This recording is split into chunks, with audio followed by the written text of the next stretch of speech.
एक अफसोसनाक सी वारदात जो आपके इलाके में हुई, किस तरह से आपने इस पे सबसे पहले तफ्तीश का आगाज़ किया?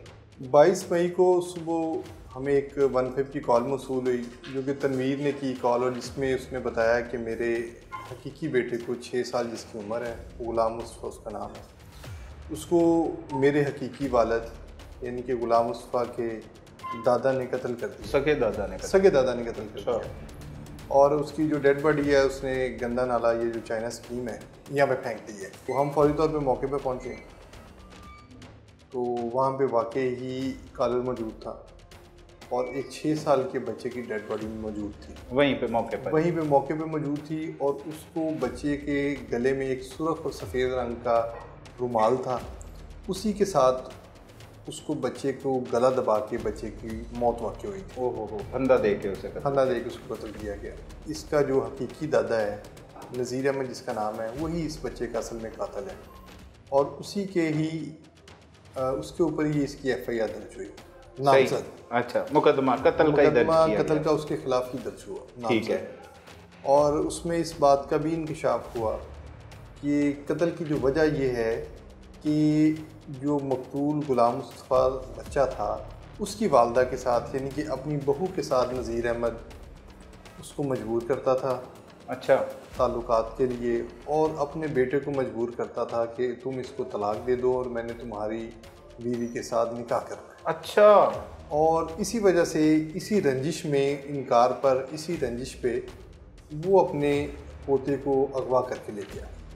अच्छा, इसी इनकार पर शादी नहीं करनी है जो भी, इसी रंजिश पर वो उसको अगवा करके ले गया और 3 दिन तक उसको मुख्तलिफ जगह पे लेके रहता रहा, घुमाता रहा। क्योंकि बच्चा मानूस था अपने दादा के साथ, वो पहले, और हर बच्चा मानूस होता है दादा के साथ, ये रिश्ता ही ऐसा है। जाहिर सी बात है, वो घर में इनके रहता भी रहा है, तो वो उसके साथ चला गया आराम से, और ये इसको 3 दिन तक मुख्तलिफ जगहों पे रखता रहा, घुमाता रहा। 6 साल का बच्चे को।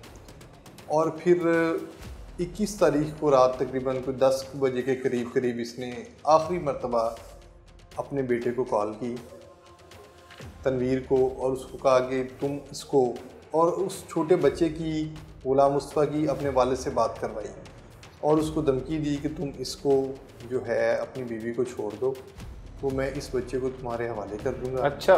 वरना मैंने इस बच्चे को कत्ल कर दिया। तनवीर को कहा, अपने सगे बेटे? जी, अपने बच्चे। अच्छा।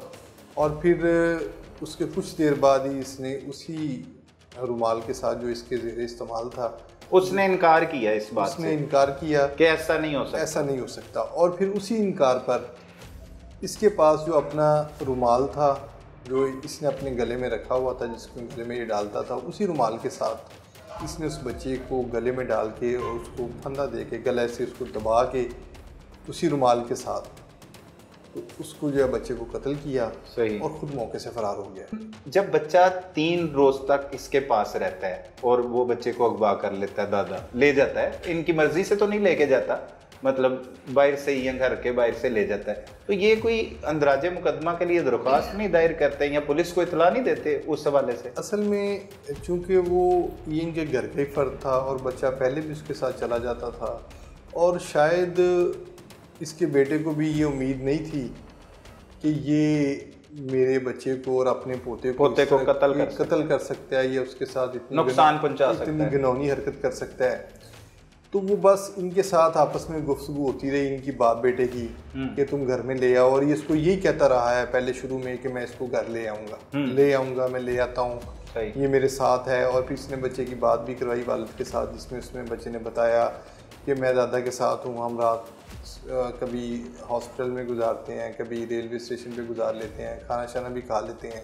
सही। और वो इसने इसको मुतमिन रखा हुआ था। सही। और फिर जिस रात को ये वक़ूआ हुआ है, उस दिन उसने अपने बेटे को फ़ोन करके पहले यही कहा है कि मैं इसको घर वापस लेके आ रहा हूँ। अच्छा, लेके आ रहा हूँ। वो उसको मुतमिन रखा, और फिर आखिरी कॉल जब उसने इसको करवाई है अपने पोते की, अपने बेटे से बात करवाई है, तो उसमें इसने कहा कि तुम इसको अपनी बीवी को छोड़ दो, अगर नहीं छोड़ोगे तो फिर मैं इसको कत्ल कर दूँगा। अच्छा। और उसके बाद फिर इसने अपनी बात को अमली जामा पहनाया और बच्चे को हकीकतन उसने कत्ल कर दिया। सही। तो बीवी जो उसकी बहू थी, उससे भी इसने बात की है कि तुम मेरे साथ शादी कर लो, या उस दौरान जब ये फ़ोन पे उनसे बात कर रहा था बार बार। इसकी बात तो अपने बेटे से ही होती रही है।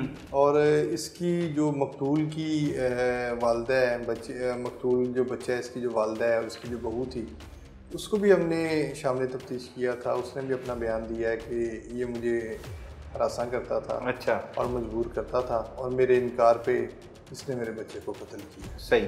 अच्छा, इससे पहले जो मुलजिम एक कहानी भी सुनाता है कि मतलब जैसे उसके घर वालों ने उसे घर से निकाल दिया, वो बातें भी कुछ आपके सामने आई हैं कोई तफ्तीश में? जी, कोई ऐसा वकूआ? वो इस तरह से है कि इनके घर के में कुछ मामला शायद घर वालों के इल्म में थे। सही। तो उन्होंने इसको घर से निकाला था, लेकिन ये मामला पहले के थे और फिर इसको घर से निकाल दिया, फिर ये घर वापस आ गया।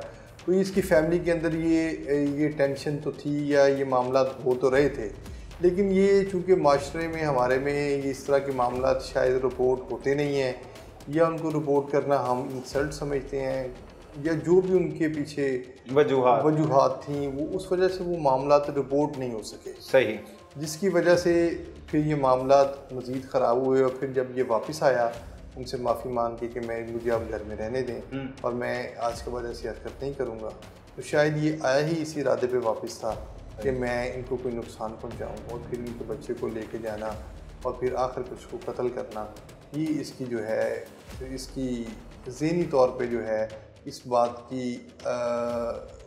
का ये गमाज है कि इसने जानबूझ के ज़हन बना के नुकसान पहुंचाने के लिए से उनके बच्चे को कत्ल किया। अच्छा, और इसका मुतालबा ये था कि वो बेटा इसका अपनी इसकी बहू को तलाक दे और वो इसके साथ शादी करे। जी बिल्कुल, ये तो FIR में उन्होंने वाज़े तौर पे लिखवाई। इस वजह से ये हमें मजबूर करता था। सही। और हमारे इनकार के ऊपर इसने हमारे बच्चे को कत्ल किया। और ये गुलाम मुस्तफ़ा जो जब ये लेके गया उसे घर के बाहर से, ये घर के बाहर खेल रहा था तब? ये इनके पास ही एक हमारे इलाके में एक मॉडल बाजार है, उनके घर से थोड़ा सा ही दूर है, तो वो वहाँ पे आया हुआ था अपने वालिद के साथ। अच्छा, वालिद के साथ आया हुआ था। वालिद इसका कोई वहाँ पे चीज़ें मेरे ख़रीद था, घर का सौदा सलब खरीद रहा था, और चूँकि इसको पता था तो ये वो उधर खेल रहा था पार्क में, और इसने वहीं से बच्चे को उंगली लगाया और बच्चे को साथ ले गया। ठीक है, तो वो सब फौरी तौर पे तो नहीं पता लगा होगा कि वालिद को कि इसका दादा ले गया? हाँ जी, वालिद को पहले तो वो ढूंढता रहा होगा वो तो पहले तो उसको शायद ये था कि बच्चा घर चला गया है, फिर वो घर पहुंच के बच्चा नहीं मिला, फिर उसने कहा मुझे ज़हन में ये था कि कहीं रास्ते में खेलने लग गया होगा, शाम तक आ जाएगा। फिर शाम को जब नहीं वापस आया तो फिर इन्होंने फ़ोन शोन करने भाइयों को और दीगर घरों में अजीज़ों में शुरू किए। फिर इसी दौरान इसका अपने वालिद से रब्ता हो गया और फिर इसके वालिद ने इसको बताया कि मैं तुम्हारे बेटे को ले आया हूँ और कोई बात ऐसी नहीं है, हम ज़रा इधर घूमते फिरते हैं और फिर मैं तुम्हारे बच्चे को तुम्हारे पास वापस ले आऊँगा। सही है। और इस तरह से इनको 2 दिन तसल्लियाँ देता रहा और तीसरे दिन उसने बच्चे का मर्डर कर दिया। सही। तो मुर्तज़ा साहब ये बताइएगा कि ये जो बच्चा था तनवीर का ये इकलौता बेटा था, इससे पहले कोई औलाद नहीं थी इसकी?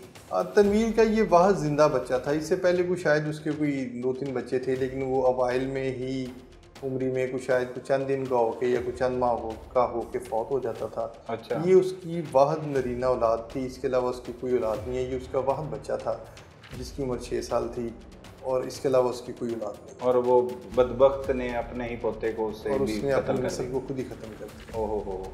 अच्छा, तो अब गिरफ्तारी किस तरह से आपने जो है वो अमल में इस मुलजिम की लाई? क्योंकि ये तो मफरूर था वारदात के बाद से, सिर्फ अपने बेटे के साथ इतला दी, कोई उसके फ़ोन की मदद से, उसकी लोकेशन की मदद से उसे गिरफ्तार किया, कैसे और कितनी दुश्वारी हुई और कितने दिन में आप उसे गिरफ्तार करने में कामयाब? ये 22 तारीख का वकूआ है और इसने अपने बेटे को इतला देने के फौरी बाद अपना नंबर बंद कर दिया। अच्छा, तो आखिरी लोकेशन कहाँ पे थी इसके नंबर की? हाँ, तब इसकी हमारे इलाके से थोड़ा सा बाहर निकलते हुए इलाके की लोकेशन थी। सही। और उसके बाद इसने अपना नंबर बंद कर दिया और फिर मुसलसल इसका नंबर बंद रहा है। सही है। इसने दोबारा से नंबर ऑन नहीं किया। ठीक। क्योंकि इसके ज़हन में ये थी बात कि पुलिस मुझे मेरी लोकेशन से ट्रेस कर सकती है। तो इसने यकीनी तौर पे अपना नंबर, मतलब समझदार है, मतलब ये समझता था। हाँ। और अगर इस दौरान इसने पहले 2 दिनों में अगर मोबाइल ऑन किया तो उसकी ज़्यादा से ज़्यादा ड्यूरेशन 5 मिनट के लिए होती थी, बस, बाकी बंद रखा है उसने सिर्फ 5 मिनट के लिए नंबर ऑन किया और फिर दोबारा से बंद कर लिया। सही।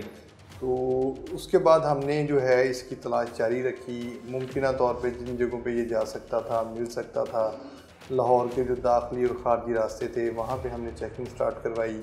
CFCT कैमरास की मदद ली, लोकल CCTV फुटेज से हमने चेकिंग शुरू की। फिर जब हम म्यू हॉस्पिटल के कैमरा जात को चेक करते हुए पहुंचे तो फिर वहां से एक फुटेज हमारे सामने आई कि जिसमें ये बच्चे को लेके तो हॉस्पिटल के अंदर फिर रहा है। बिल्कुल, वो सीसीटीवी और फुटेज उसी फुटेज में उसने जिस रुमाल के साथ इस बच्चे का मर्डर किया है वो रुमाल इसने अपने गले में डाला हुआ है और उसी रुमाल के साथ फिर इसने बच्चे को कत्ल किया। फिर वहीं से वो लीड हमने ली, इर्द गिर्द के इलाकों में तलाश शुरू की।